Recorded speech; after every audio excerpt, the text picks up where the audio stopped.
Hello everyone, this is Vinay Malik again from VKM Law Group. We're a boutique immigration firm based out here in Princeton, New Jersey. Today I'm going to talk about a special immigrant visa, also known as a green card, that the US government has reserved for the best of the best, people who are the creme de la creme, who are at the top of their field. It's called the Extraordinary Ability Visa. And this visa is for people in pretty much any field, education, arts, sciences, athletics, the performing arts, really any field, as long as they are at the top of the game. They are the best of the best. So what do I mean by that? The one criteria that if you meet it, and that's it, that's all you need, is if you win an international award of very, very high stature. For example, if you're a scientist or an economist and you won the Nobel Prize, there's a good chance that you'll get this visa. If you are a novel writer, like an author, if you win the Pulitzer Prize, probably get the green card. If you are an athlete and you win the Olympics, you have a good shot at this sort of a visa. If you are an actor and win the Oscars, you probably qualify. But most of us don't win these kind of awards, but that doesn't mean that we're not at the top of our field. Keeping this in mind, the US government has come up with 10 other criteria. And if you were to meet at least 3 out of these 10, you could still very well qualify for this extraordinary ability green card. So let's talk about these 10 criteria. The first one is if you were to win a national or international award of high stature, meaning something a notch or two below the Nobel Prize or the Pulitzer or the Oscar. The second criteria is if you have membership in an organization that only admits people who have achieved excellence in their craft, meaning you just can't pay a few $100s and get membership to such organizations. The membership is very limited, very exclusive.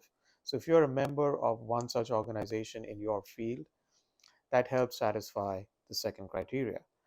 Another criteria is if there are a number of publications or articles that quote you in a good way, of course, meaning you're not writing about yourself, but somebody else is, and they're citing your work because what you've done is something that's very important. Another criteria is if you've been invited to judge the works of others, meaning, for example, you peer review someone else's article in order to decide whether it should get published in a scientific journal, or you are a judge on a PhD dissertation committee where you are judging someone else's work to see whether it's good enough that merits a PhD, right? So if you are invited to judge these kind of things, that also helps satisfy the eligibility to get a green card. Another criteria, which is kind of related to one of the other ones I talked about, is if you make an original contribution in your field, meaning you come up with something new, maybe some great idea that's patented, right? So that also helps. Another criteria is if you publish a number of articles in publications that have a very, very high level of circulation and have a lot of prestige. And other people are then citing your scholarly articles. This again shows that you made some significant contributions to your field. Now let's talk about people who don't publish a lot, like artists, sculptors, interior designers. If you are in one of these fields and your work is showcased in some premier exhibitions, then that also goes to show that you have achieved a very high level of excellence in your field. Another criteria is past or maybe future employment that you can prove through letters of intent in very high and senior positions in organizations of very high stature. For example, if you are the CEO of a huge international bank or Google or Microsoft or some such big Fortune 100 company, and so you've reached a very high level in that company, they probably won't let you in and give you that position unless you're really good at what you do. Related to that is if you can show that you receive a much higher salary than other people in your field.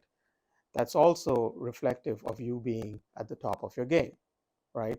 So that's another way to show that you're eligible for this green card. And finally, if you're an artist, a really good and black and white way to show you're good, you're a good actor, is if you can show that the box office collections of your work are really high, right? That shows commercial success of your work. So if you were to meet any 3 of these 10 criteria, you have a good chance of getting this green card. I'm going to end on this note. Sometimes it's not easy to fit the evidence in these 10 criteria.